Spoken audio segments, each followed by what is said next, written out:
Agora veremos de perto quem eram nossos ancestrais. Uma simples circunstância química levou a um dos grandes momentos na história do nosso planeta. Havia muitos tipos de moléculas na sopa primordial.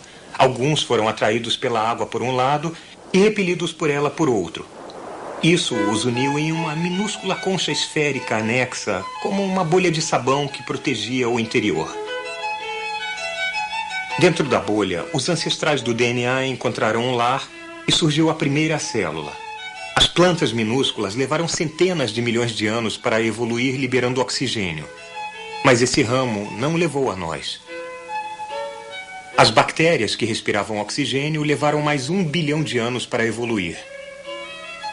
De um núcleo nu, uma célula desenvolvida com um núcleo dentro. Algumas dessas formas, parecendo amebas, finalmente levaram as plantas. Outras produziram colônias com células interiores e exteriores, realizando funções diferentes. Virando um pólipo preso ao fundo do mar, filtrando comida da água e desenvolvendo pequenos tentáculos para dirigir a comida até uma boca primitiva. Este nosso humilde ancestral também levou a animais guarnecidos com peles espinhosas com órgãos internos, incluindo a nossa prima, a estrela do mar. Mas nós não viemos da estrela do mar. Há cerca de 550 milhões de anos, os filtros alimentadores desenvolveram fendas para guelras, que eram mais eficientes em filtrar partículas de comida da água. Um ramo evolutivo levou aos enteropneustos. Um outro levou a uma criatura que nadava livremente no estágio larval, mas quando adulta ainda estava firmemente ancorada ao fundo do mar. Alguns viraram tubos-ocos vivos, mas outros mantiveram as formas larvais através do ciclo vital e viraram adultos que nadavam livremente com algo parecido com uma espinha dorsal. Os nossos ancestrais agora, há 500 milhões de anos, eram peixes sem maxilares com filtros alimentadores, um pouco parecidos com lampreyas. Gradualmente, esses peixes minúsculos desenvolveram olhos e maxilares. Os peixes então começaram a devorar uns aos outros. Quem conseguia nadar rápido, sobrevivia. Quem tivesse maxilares para comer, agora podia usar as guelras para respirar o oxigênio na água. Foi assim que surgiram os peixes modernos. Durante o verão, alguns pântanos e lagos secaram. Então, alguns peixes desenvolveram um pulmão primitivo para respirar ar até chegarem às chuvas. Seus cérebros estavam ficando maiores. Se as chuvas não vinham, era útil poder seguir até o próximo pântano. Essa foi uma adaptação muito importante. Os primeiros anfíbios se desenvolveram ainda com uma cauda tipo peixe. Os anfíbios, como os peixes, botavam seus ovos na água onde eram facilmente comidos. Mas então uma nova invenção excelente apareceu. O ovo de casca dura, posto na terra onde não havia predadores. Os répteis e as tartarugas são dessa época.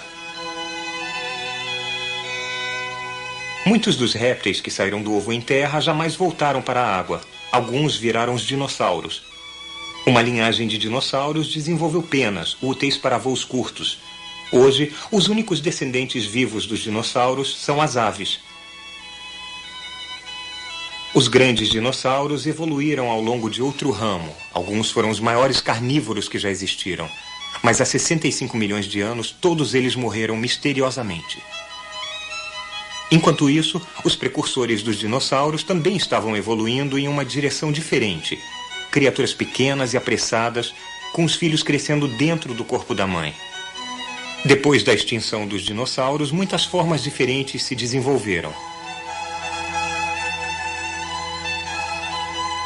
Os jovens eram muito imaturos ao nascerem nos marsupiais, o vombate, por exemplo, e nos mamíferos. Os jovens tinham que ser ensinados a sobreviver. O cérebro ficou maior ainda. Uma coisa parecida com o musaranho foi o ancestral de todos os mamíferos.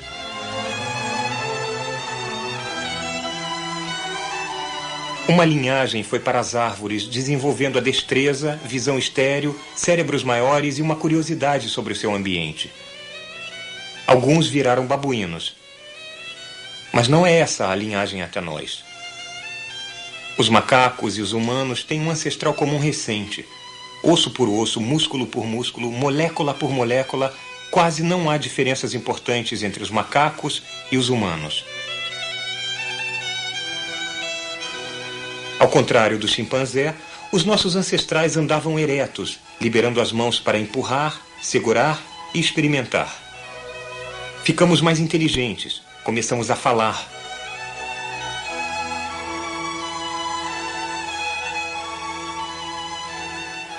Muitos ramos colaterais da família humana se extinguiram nos últimos milhões de anos. Nós, com nossos cérebros e nossas mãos, somos os sobreviventes. Há uma ameaça contínua que se estende daquelas primeiras células até nós. Vamos vê-la de novo, comprimindo 4 bilhões de anos de evolução em 40 segundos.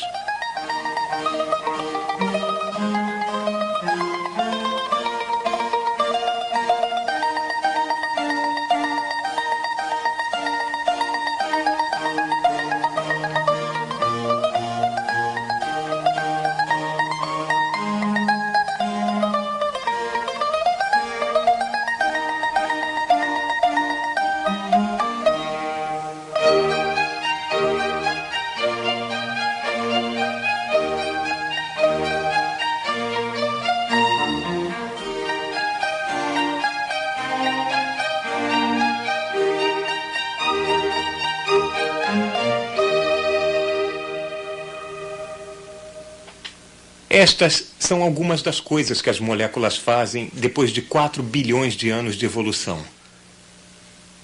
Nós, às vezes, representamos a evolução como as ramificações sempre crescentes de algum tronco original, com cada ramo aparado e cortado pela seleção natural.